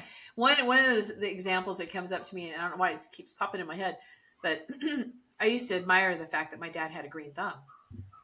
You know, he'd come over to my house and like, Dad, this plant isn't making it. He'd cut it all down and give it a little love, and this thing would grow, right? And I'm like, you have such a green thumb. Well, I don't have a green thumb because I don't water my plants. I didn't take care of my plants. Duh. And so it's so funny. And I love plants and I love trees. I'm a big tree freak. And so, and nobody has taught me how to take care of plants. So I started investigating it myself and learning how to take care of the different plants. I've got a house full of plants now. None are dead. I actually have, I can actually grow orchids. I've got one orchid that is so big and has such a waterfall of orchids. I have to hold it up with something, you know, and I'm like, there's my evidence that I just went with this conclusion. Oh, I don't have a green thumb. My dad has a green thumb. Well, I had to investigate it. I had to be curious. Why don't I have a green thumb? Because I don't put the effort in to learn about the plant and take care of the plants. Now I'm putting effort in, and I've got evidence that I don't know if I have a green thumb per se, but I can grow plants. Yeah, I think I have really similar. Like my friend, she started to grow some like uh, tomatoes and stuff like that. And like one time she was like, "Oh, like do you all, I can give you some. Like they're like growing it. They're taking up That's space. what's I can happening give you right now some." in mine. Yeah, and I was like, "Oh, like nah, I'm not really that kind of person." Then I was like, "How can I know that?" And my only excuse was like I often like travel and stuff. But even like with that, that's when every time when there's opportunity that kind of like that opportunity to challenge yourself or to question yourself, because I instantly went to like no, that's not for me, and I'm like, hold up, like you don't have to make that decision today, but how can you know, like have you been doing this? And I'm like, well, I had few plants here when I moved here, but I really didn't like take care of them, and it wasn't priority. I was like busy with stuff, and I would like literally the whole last year I would like travel around, run around, and they would literally die. And I'm like, okay, so similar to kind of like your example, I'm like, okay, so it's hard to like something that you literally don't put any Right. effort in or you're not that good at. So it's like, okay, but how cool would it be if I would just like wake up, get to my balcony and get like my own tomatoes? And like, yeah, it could be pretty cool. And literally through that, just like stopping in that moment, you can at least start to question and be like, is this something that I actually like Right. really don't like, and I actually have done Right. this at least, and I know that like for sure I just don't like it, it's not for me. If the answer is yes, okay. And even then it's like, if it was 30 years ago, maybe I could Mm-hmm. like it now. But if you know that no, for sure, like it was, I didn't like it so bad that no way, okay, move on. But like in my case, I just instantly jumped to conclusions Right. like no, and I'm like, Right. hold up, it's like you always want to be Yeah, that's curious what I was going to say is we about come to literally this everything. conclusion. We don't process it. We don't slow down and go, well, wait a minute. I just said no, but why did I say no? Like, I've never tried it. I don't know. I've never explored it. Why did I come to that conclusion? Just because it looks hard? Well, that doesn't mean that I won't like it. Or because I don't Right. know how So to do look it. into it. Make some, get the internet, you know? Yeah, and even like through doing that, you can explore a part of you. Even if you Right. end up not liking it, you're still gonna learn something Right. about you. And that's what I have learned in my own journey, that if I keep doing only the same things that I have always done, I learn so little Yeah. about myself, or so About little life. new Yeah. things about myself. Yeah. And it's really hard to like truly get to know myself until I actually put myself in Right. different situations or around different kind of people, or Mm-hmm. all this kind of stuff where I can get to know myself better, see how I can respond to certain situations, like firewalk with like Tony Robbins event. Like that was a fun experience. Yes. But and even like with that, it was like the lady that was there, she has done like a lot of firewalks, and she would be like, oh, I know these are that kind of firewalk, and there's like similar different types or like whatever. And she's like, have you done this before? Like you look like really calm. I'm like, nope, never done it. Have never done this before. I have done cold, but nothing with hot. And she was like, why are you not like stressed or like worried? And I'm like, actually no, because probably like I'm gonna see if I can do it or not once I'm actually doing it. But like right now, there's nothing that I can control. I'm just like waiting in line pretty That's much. a good But mindset like though. even That's that the in right itself, mindset to have, really. yeah, but I wasn't always there, because some years ago the mindset would be like, oh my gosh, if I don't do it, what if I Mm-hmm. fail, what if I can't do it? And everybody sees that, because there's literally thousands of people there. There's like tons of people that, like, as you go, not only your line sees it, the Yeah. people around you can see it. And in my mind I would be like, oh my gosh, everybody now gonna see how I gonna fail because I can't do this, I have never done this before. Like that would be my Yeah. mindset Oh before. yeah. And that in itself can show you how much you can change, where the way you might look at situations or react to situations right now doesn't have to be like that always. Because for me, like 100%, there was a time when this was true. I was exact like I would be free. Well, first of all, I wouldn't even sign up to the event. Like, Let's start it's like there. let's start there. Like a lot of people jumping and dancing. No, not for hugging strangers. No, not for me. But then I like once you are in that situation, I'm like, okay, this feels awkward, but like, okay, now I can learn. Like I can learn something new. And even in that moment, even like lots of people, strangers, like hugging, especially in Europe, like we're not too Yeah. huggy. Um, and it didn't feel weird at all. And I'm like, this is interesting. Like there would be a time that it would feel like Yeah. really strange, but it feels like really natural. And that's something like new thing explored, new thing understood, new thing that I Yeah. have connected with. Um, and I literally would tell my friend when I got back, I'm like, I know I might not like this, or I might avoid this, but like I will try to hug more. Yeah. So just keep me accountable to that. So it's and like through that, that's when I'm like, for me, that would be really uncomfortable. Yeah. But then through doing that, I'm slowly kind of like getting that Right. uncomfortable comfortable. And it's like you always want to stay curious, and there's I have no idea what I will learn about myself in the next years.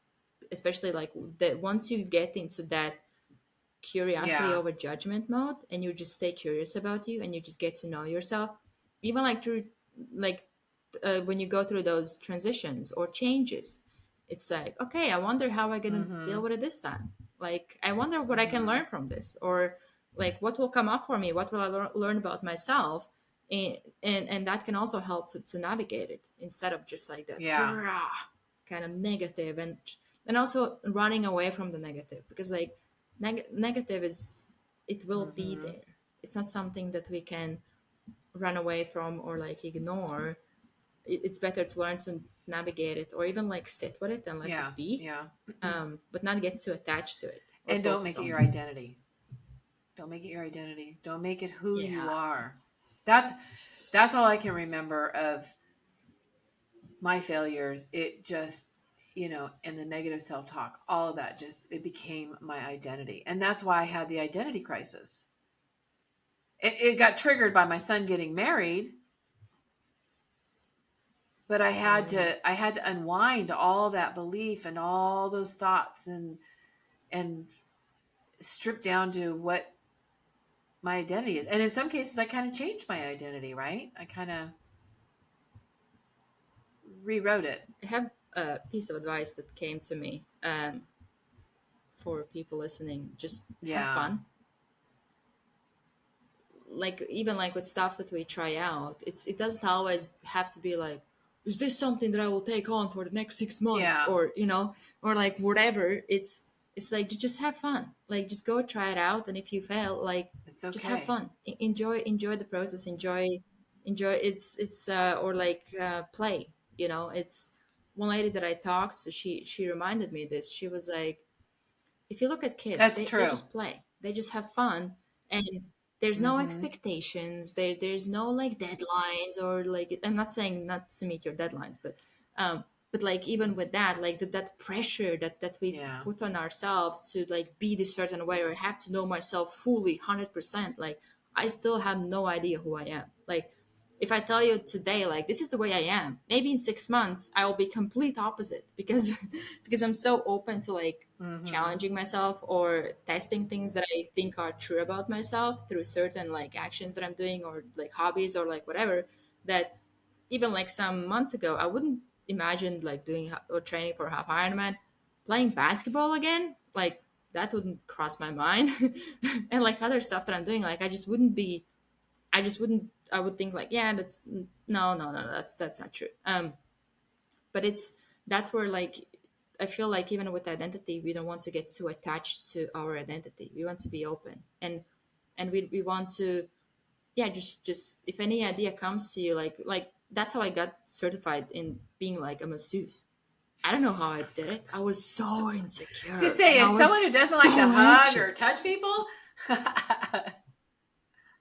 Yeah. Because, and it was in oh high my school. goodness, No, yeah.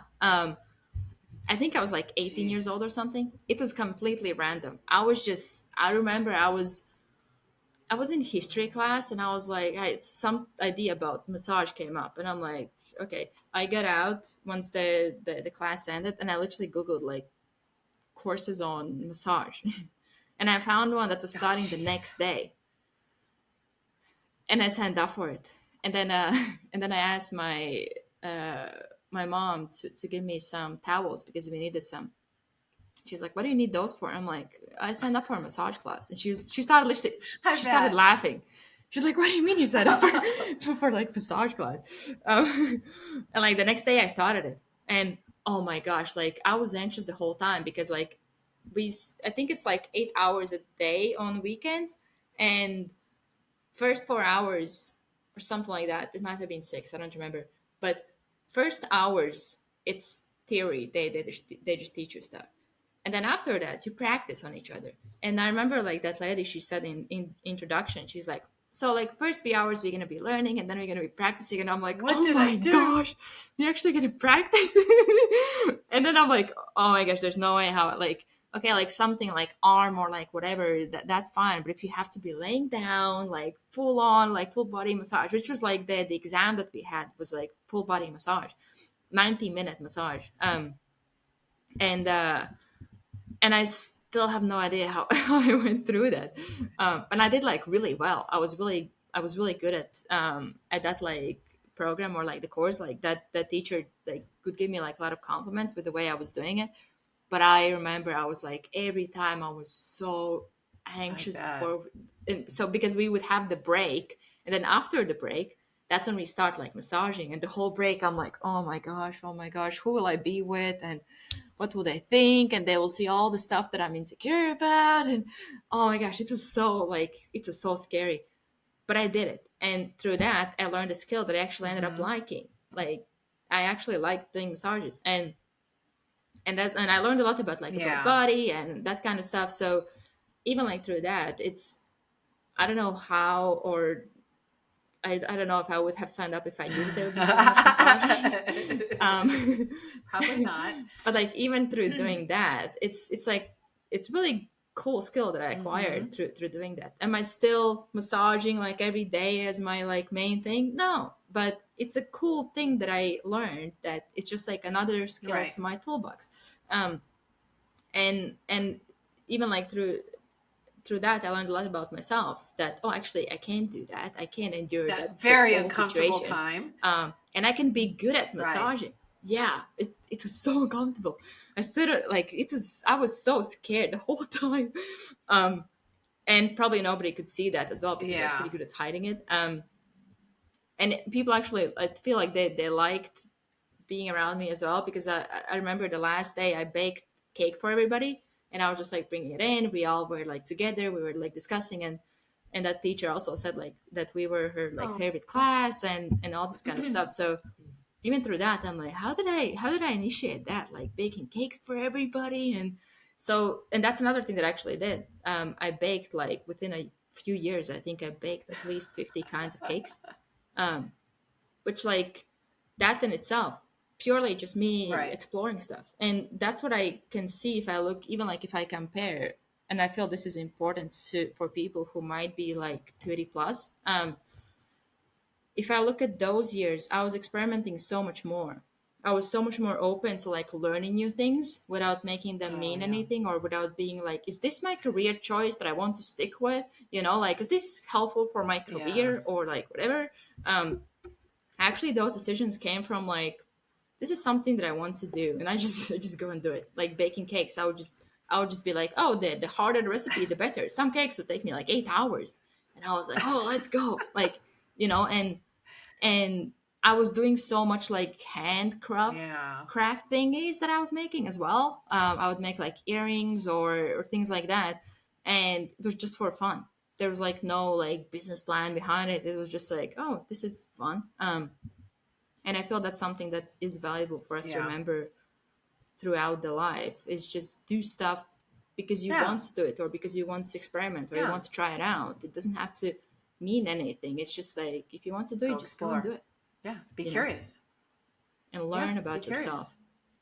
I That's the mean, what key. you're Be describing is curious. you were being curious Be about curious and yourself and have you were fun. going and exploring.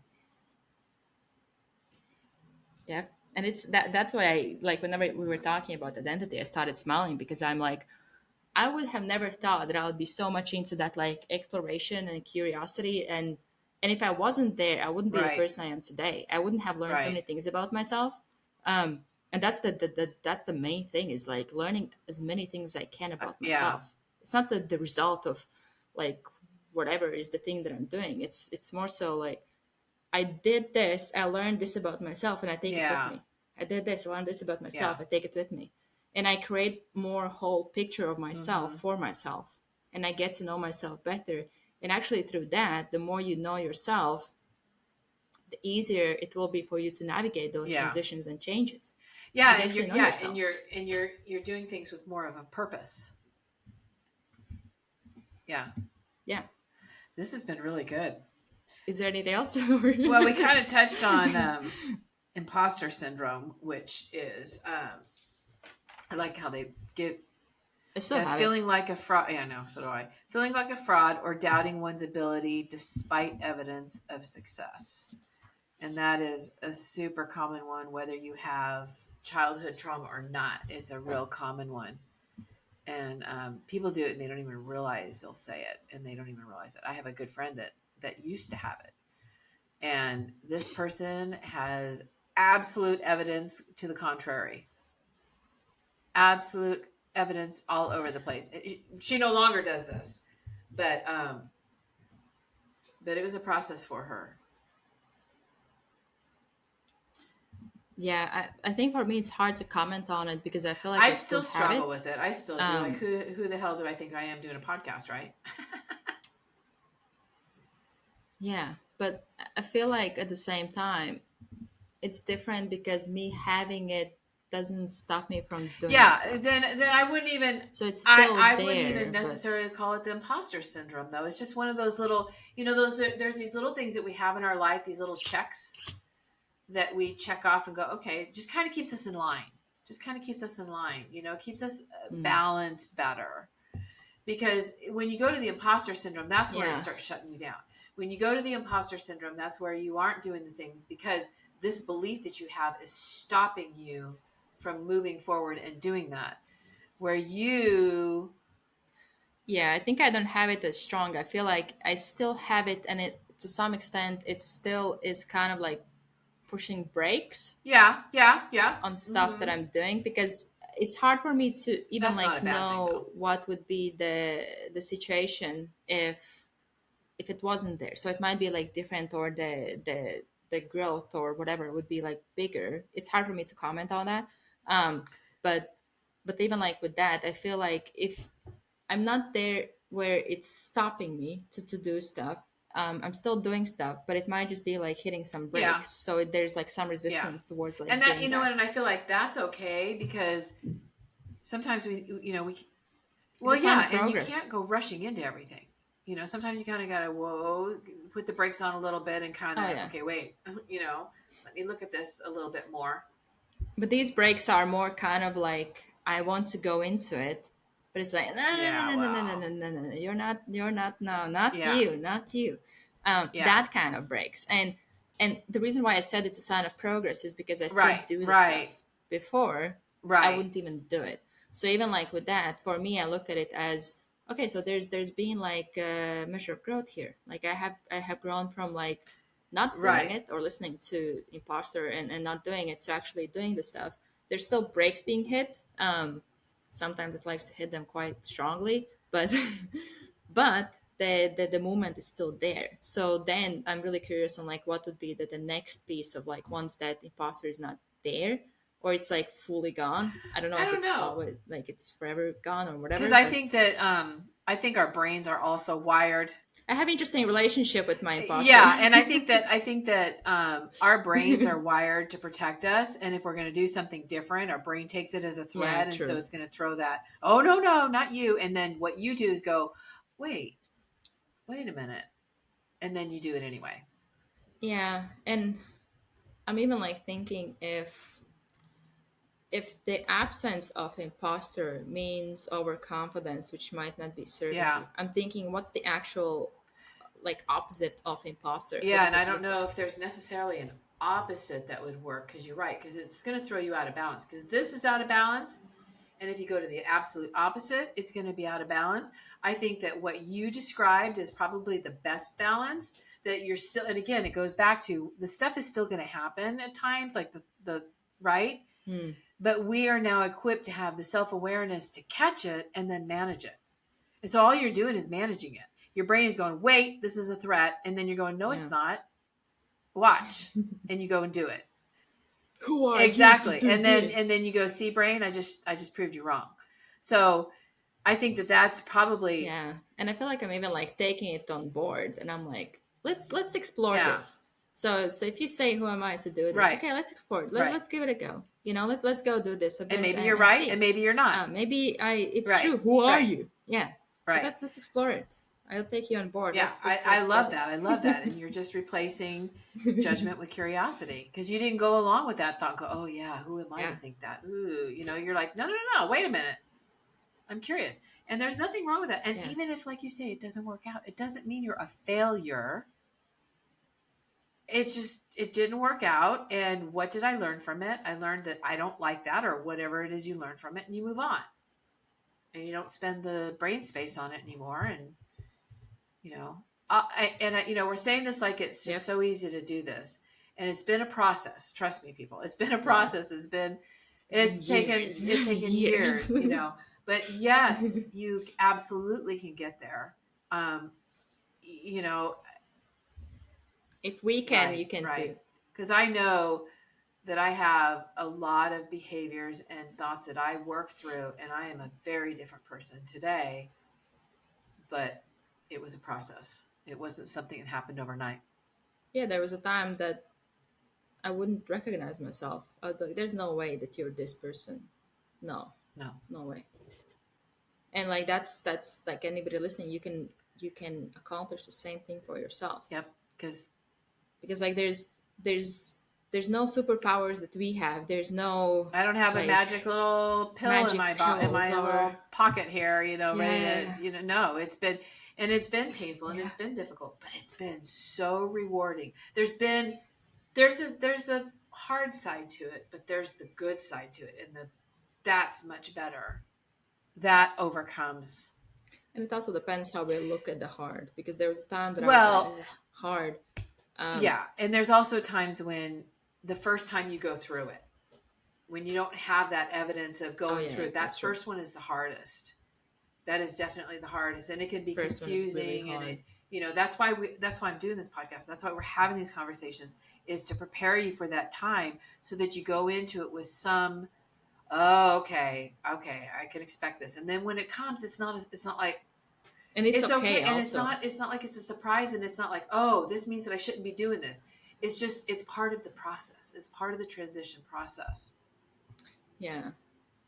Yeah, even like with this transition, it can be like if you listen to this episode and then you go through a transition, you're like, oh, they were talking about this. This is not Right, right. unusual. this is not like, oh, it just happens to me, or similar to what you said, like it means that Right. this or that. It's like, oh, this is part of the process. Okay, I'm on Right. the right path. Right. Take it You as know. you're on the right path, because all of us go through this. All of us that are going on the healing and growing journey, we all go through this. Nobody misses this, because nobody's had a perfect life growing up to where they aren't having to deal with stuff in their adult life. Some of us, unfortunately, have had much more stuff that we have to overcome, but we can overcome it. That's the cool part, is we can overcome it. And you have the strength in you to overcome it. Yeah. Yeah. Yeah. This, Even if you might feel like you don't. You do.